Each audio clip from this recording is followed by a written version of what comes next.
mengadakannya ya di mayoritas agama Islam. Di sini Islam semua. Kalau di luar itu kita tidak mengenal istilah mayoritas dan minoritas. Sejak awal bangsa ini kita tidak pernah memperkenalkan istilah formal yang namanya mayoritas, minoritas. Kita juga tidak mengenal agama yang paling istimewa, dominan di Republik ini. Seperti tetangga kita di Malaysia, ada namanya agama official. Jadi pemimpin agama di Malaysia itu ada officialnya, yaitu agama Islam. Padahal 40 juta penduduk Malaysia, hanya 60% umat Islamnya, tapi agama Islam di sana menjadi agama official, agama pemimpin. Jadi pemimpin keagamaan itu adalah Islam. Di Indonesia, walaupun ya pernah hampir atau memang kurang lebih 84%, tapi Islam tidak mendapatkan nomenklatur istimewa dalam perundang-undangan kita. Dan semuanya berada di bawah ketuhanan yang Maha Esa. Benar, negara ini tidak mengenal istilah mayoritas dan minoritas, juga tidak mengenal agama yang spesial, atau dengan kata lain agama yang teristimewa. Karena mengapa saudara? Negara Indonesia ini adalah negara yang beragam agama, bukan negara satu agama.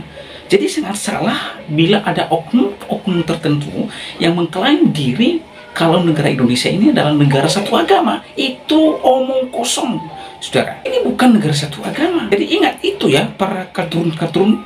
Ini sudah jelas pernyataan Pak Menteri Agama, dan sejak awal negara ini berdiri tidak ada istilah itu. Jadi jelas ya, jangan berkuar-kuar lalu Anda membuat narasi-narasi yang menyesatkan. Oleh karenanya, seperti biasanya, supaya saudara dan saya tidak salah menerjemahkan videonya, yuk simak video ini sampai selesai supaya saudara dan saya tidak gagal paham.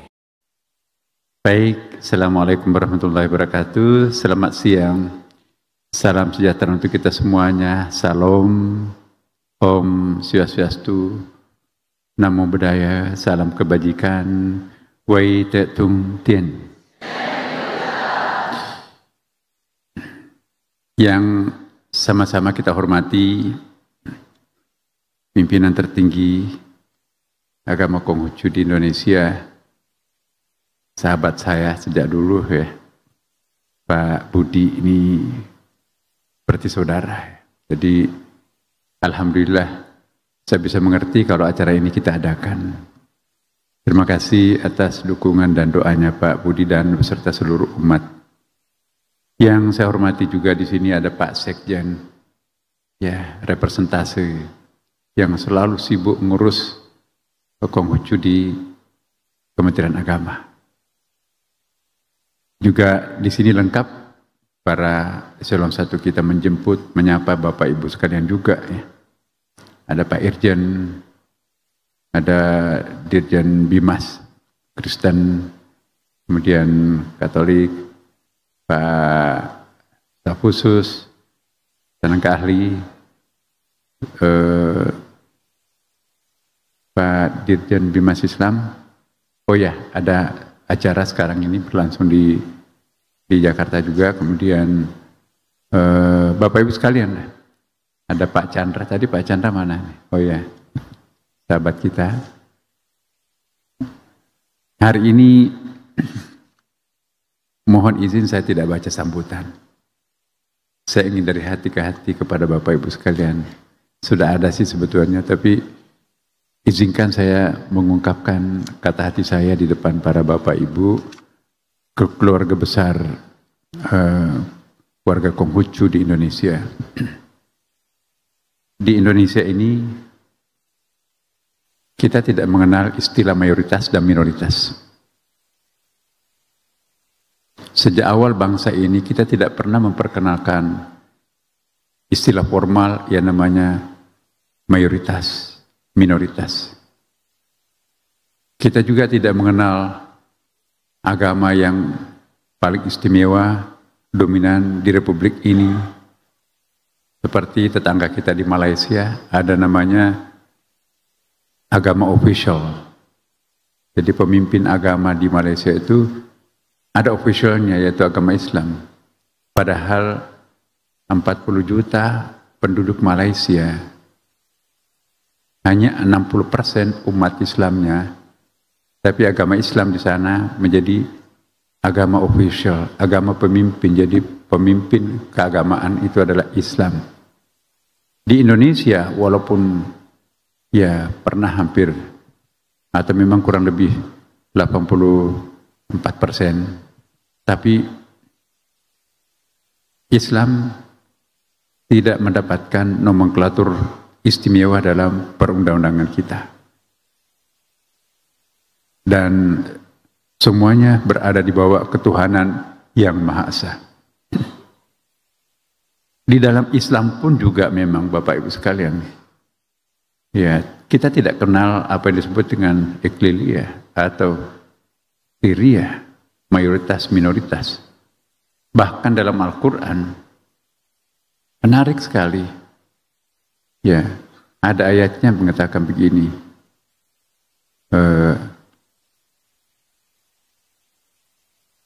man qatala mu'minan, barang siapa yang membunuh, barang siapa melenyapkan, man qatala nafsan, saya ulangi, man qatala nafsan bighairi nafsin aw fasadin fil ard faka'annama qatala an-nasa jami'a wa man ahyaha faka'annama ahyan nasa jami'a, yang artinya begini Bapak, barang siapa yang melenyapkan satu nyawa, agama apapun nyawa itu, ya, etnik apapun nyawa itu, warga negara apapun nyawa itu, pokoknya nyawa manusia, barang siapa yang melenyapkan satu nyawa sama dengan melenyapkan semua nyawa yang lain. Dan sebaliknya, barang siapa yang menghidupkan satu nyawa sama dengan menghidupkan semua nyawa-nyawa yang lain. Itu ayat Al-Quran. Jadi tidak ada bedanya, ya, tidak ada pandangan mayoritas minoritas tentang manusia.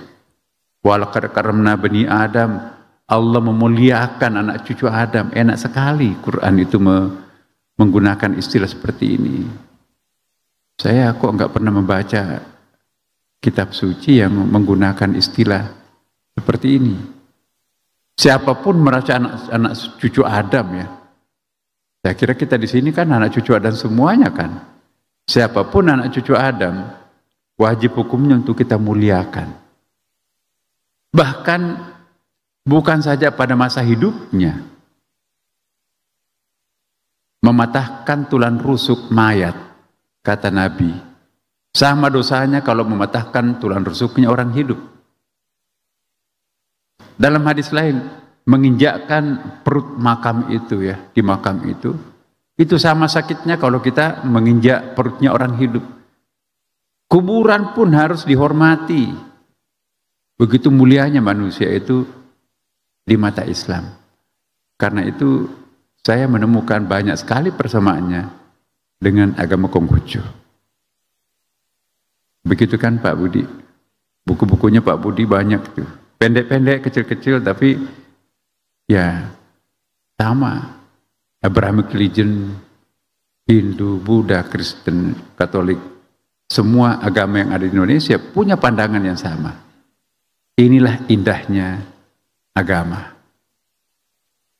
Ya, kalau masing-masing umat beragama meyakini dan mempraktekkan agamanya secara konsekuen, tidak perlu ada polisi, tidak perlu ada KPK, tidak perlu ada jaksa. Semua orang takut berdosa kan?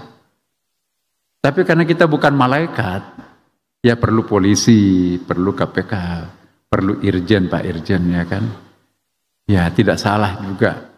Karena itu pada kesempatan ini, tadi doanya menyebut tentang Dirjen Konghucu.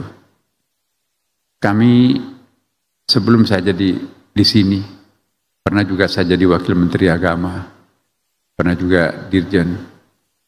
Ya, kami juga pernah berusaha untuk memperjuangkan asas-asas keadilan Konghucu di Kementerian Agama, sehingga alhamdulillah perkembangan perhatian pemerintah terhadap agama Konghucu di Kementerian Agama ini, kalau boleh saya katakan, luar biasa. Tidak pernah terjadi sebelum-sebelumnya. Ada pembangunan sekolah tinggi agama Konghucu negeri, ya, namanya negeri, semuanya dibiayai oleh pemerintah yang ada di Bangka Belitung. Ada juga dana kebajikan Konghucu, ada pelatihan calon rohaniwan Konghucu, ada bimbingan perkawinan calon pengantin Konghucu, bantuan tempat ibadah Konghucu, ya, Yokong, penjaga rumah ibadah, dan sekolah minggu. Juga perayaan hari raya keagamaan, Imlek, dan hari lahir Nabi Konsim. Itu juga mendapatkan perhatian dari pemerintah yang sangat-sangat besar. Bantuan beasiswa mahasiswa Konghucu juga ada dari Kementerian Agama. Kemudian pemenuhan buku keagamaan dan kitab suci agama Konghucu juga ada bantuan. Jadi ini alhamdulillah, pelan tapi pasti ada perhatian khusus untuk saudara-saudara kita yang beragama Konghucu. Dan kita juga melihat tren perkembangan populasi warga Konghucu juga semakin meningkat, ya. Misalnya jumlah Konghucu per terakhir ini 76.636 jiwa. Dan jumlah rumah ibadahnya pun juga meningkat, sekarang menjadi 581 tempat ibadah. Dan jumlah rohaniawiannya juga 430 orang. Nah, kalau kita melihat prosentasenya, 76.636 jiwa dilayani oleh 430 orang. Nah, saya kira inilah yang paling intensif. Di dalam Islam, 1:2000 orang.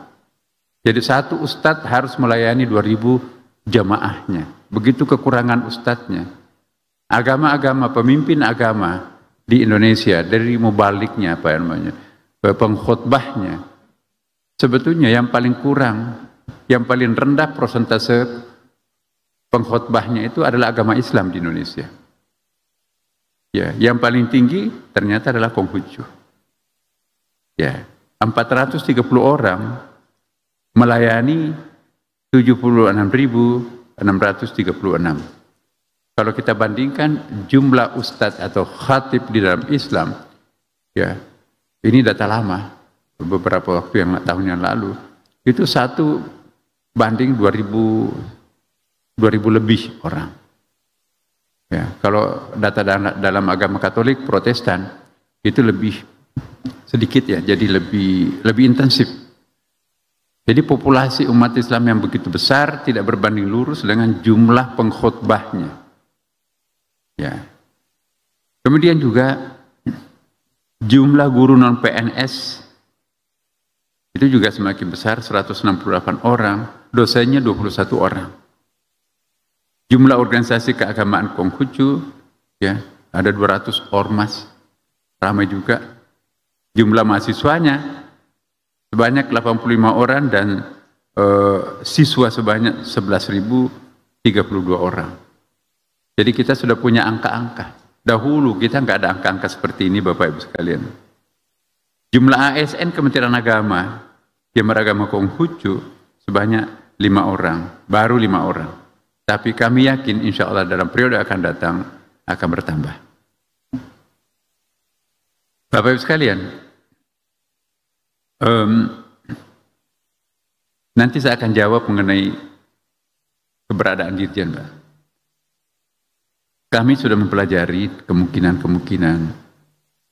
Tetapi sekali lagi ya, bahwa Kementerian Agama ini adalah bagian atau subsistem atau subkultur daripada pemerintahan Kementerian Agama, ya, kementerian di Indonesia ini. Jadi ada banyak hal, walaupun itu berkaitan dengan agama, tetapi itu tidak bisa ditentukan sendiri oleh Kementerian Agama. itu terkait dengan instansi yang lain. Kami yakinkan bahwa Kementerian Agama secara sudah maksimum melakukan upaya untuk memenuhi harapan-harapan teman-teman dari agama Konghucu. Tetapi sekarang ini tinggal persoalannya adalah antar lembaga, dan inilah salah satu perjuangan dan lobby kami ke depan. Ya. Tapi percayalah, dan saya yakin teman-teman tidak perlu terganggu dengan belum hadirnya dirjen itu. Saya yakin, ya itu memang penting, tetapi jangan sampai nanti menghalangi kegiatan-kegiatan kepentingan Konghucu untuk ke depan. Percayalah, kami akan tetap bersama-sama dengan Pak Budi dan kawan-kawan yang lain melakukan langkah-langkah lebih progresif ke depan. Karena itu saya sangat senang pada hari ini bisa bertemu muka dengan bapak-bapak, ibu-ibu sekalian. Ya, di sini saya sangat terharu ya. Saya pernah hidup di luar negeri cukup lama. Bagaimana rasanya menjadi minoritas? Satu sisi ada underconfident, tapi pada sisi lain juga ada kebanggaan. Nah, itu perasaan saya ketika menjadi minoritas di Amerika. Karena itu mohon kesabaran teman-teman dari warga Konghucu. Percayalah kepada kami, Kementerian Agama. Di sini ada Pak Sekjen dan kawan-kawan yang lain. Ya, asas keadilan kita akan selalu perjuangkan. Tetapi kadang-kadang keadilan itu memerlukan waktu untuk mewujudkannya. Iya, Bapak Ibu sekalian, persaudaraan antara kita satu sama lain sebagai sesama warga bangsa Indonesia ini adalah sangat penting. Ya. Lupakanlah perbedaan agama kita, lupakanlah perbedaan etnik kita, lupakanlah perbedaan jenis kelamin kita, bahkan lupakanlah perbedaan keyakinan kita. Yang penting kita hidup di dalam umbrellanya Indonesia. Kita hidup di bawah payung besarnya NKRI, di mana NKRI pun juga tidak boleh mendiskriminasi sekecil apapun warganya, bahkan tidak boleh memberikan prioriti sebesar apapun warganya. Itulah Indonesia, dan inilah yang membuat Indonesia mempunyai daya tahan yang luar biasa. Ya, mungkin nanti Pak, acara-acara ke depan, insya Allah, ya tetap kami diundang. Seingat saya, setiap kali ada undangannya Pak Chandra, Pak Budi, kalau saya ada di Indonesia, selalu kita penuhi. Dan juga rutin kami selalu bersilaturahim dengan pengurus Matakin. Dan sekali lagi selamat datang di Kementerian Agama, Bapak Ibu sekalian. Mungkin ada yang baru datang di Kementerian Agama. Ini gedung kita bersama, ini gedungnya rakyat Indonesia, dan kita semuanya berhak untuk masuk di gedung-gedung pemerintah karena kita adalah bagian yang akan diurus oleh pemerintah itu sendiri. Baiklah Bapak Ibu sekalian, tadi diantarkan oleh pantun. Saya coba membuat pantun. Tidak biasa saya berpantun, tapi demi untuk penghormatan saya kepada saudara-saudara saya di Konghucu ini, izinkan saya menggores-gores sebuah pantun.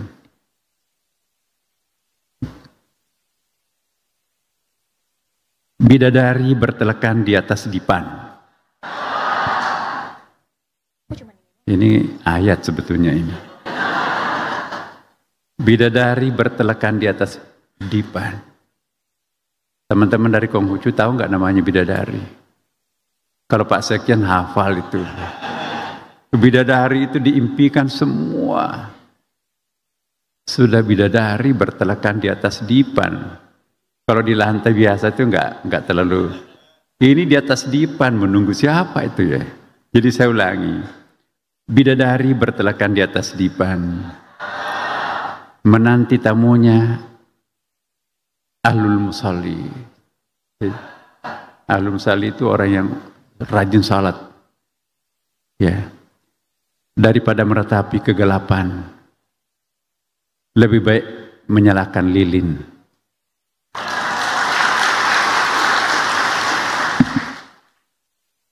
Masih ada?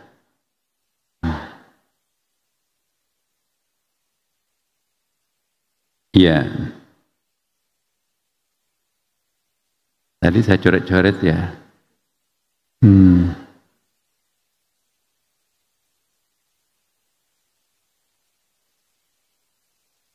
Patung Semar berbalut kain, dipajang di serambi, duduk berjajar. Orang yang mabuk, orang yang selalu mencari kesalahan orang lain, pertanda masih harus belajar.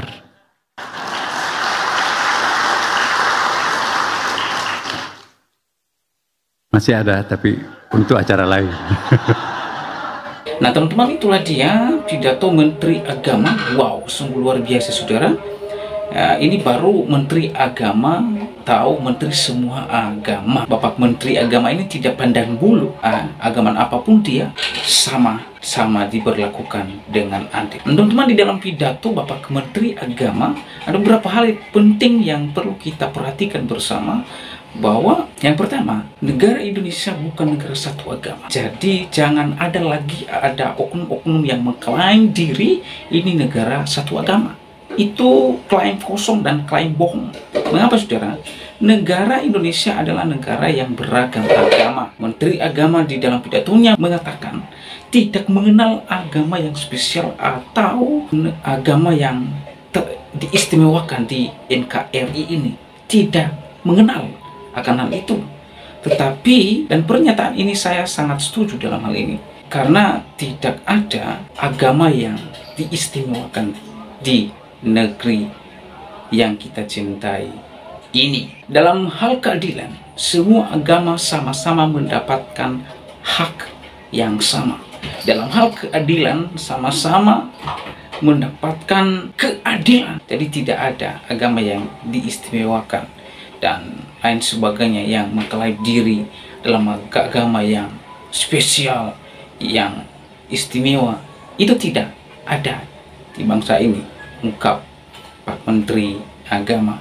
Beliau memberikan salah satu contoh di mana negara Malaysia yang mengedepankan bahwa yang punya power adalah satu agama. Ya, dia sebutkan agama Islam di sana. Karena agama Islam di sana 60% Malaysia. Bahkan pernah ada demonstrasi yang mereka lakukan.